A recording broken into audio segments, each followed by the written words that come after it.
yesterday, I gave a little bit of time, it was brief, to the rumors that Supergirl had a budget of $200 million.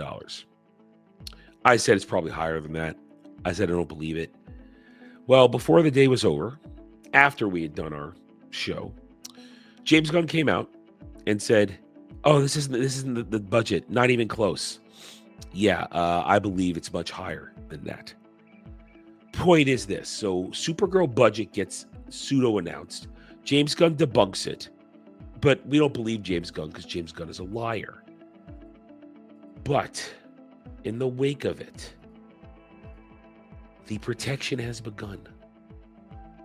The protection has begun for Supergirl. We are still about 6-7 months away. It's a May release. And listen, you and I, we understand this movie is already in a desperate, dire straits. Superman 2025 was a financial failure, even by the fake-ass metrics that Warner Brothers Discovery put out. It didn't make money. It did not break even. They could try and pretend, oh, it made $120 million here, but no, those are all lies. Superman did not make money. In fact, by the real numbers, it lost a couple $100 million, most likely. And also, if Superman was such a success, how come WB needs to be sold in the coming weeks? But that didn't stop some of the biggest protection that I've ever seen. Never really got a chance to talk about it because other events kind of forced us away from that topic. Didn't seem appropriate at the time. But we are going to come back to it because there's something about the DCU and everybody who basically sucks its dick. There's something about it where the defense is above and beyond for for all the shows, all the movies, all the upcoming stuff. Oh, we're so excited. Oh, it's going to be great. It's going to be fantastic. And now, the Supergirl hype, I think is the good word. The Supergirl hype has begun. Even though it's been debunked, they're all still running with this. A space adventure movie with fantastical elements was bound to cost this much more. Gunn mentioned it would be like Guardians. With Jason Momoa as Lobo and rumored Superman cameo, it would easily break even with $500 million and it'll be profitable. No. A very simple no. If its budget, which is going to be north of $200 million, and a marketing campaign that's going to be very expensive, minimum $100 million, this thing's going to probably range between $250 and I would say $400 million, depending on what we get in terms of information. Its break even is going to be virtually similar to Superman's, which was $700-800 million break even with the real numbers, $650 with the fake numbers. So even with fake numbers they're probably going to be putting out, this thing does not have a $500 million break even. That's not how it works when you include marketing. If Superman couldn't make money, on what God's green earth do you think Supergirl is going to do in the theaters? She's not as popular as Superman. Jason Momoa and Lobo, that Lobo is a niche character. You gotta be a comic nerd to really know and understand who Lobo is.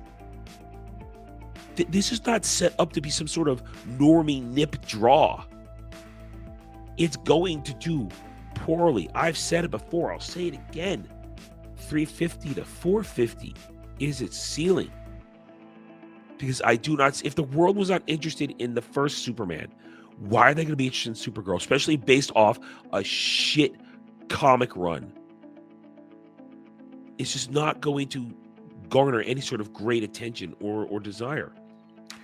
And then, but here's this. So here comes the shills. Oh, it's going to do great. And then here comes the stands.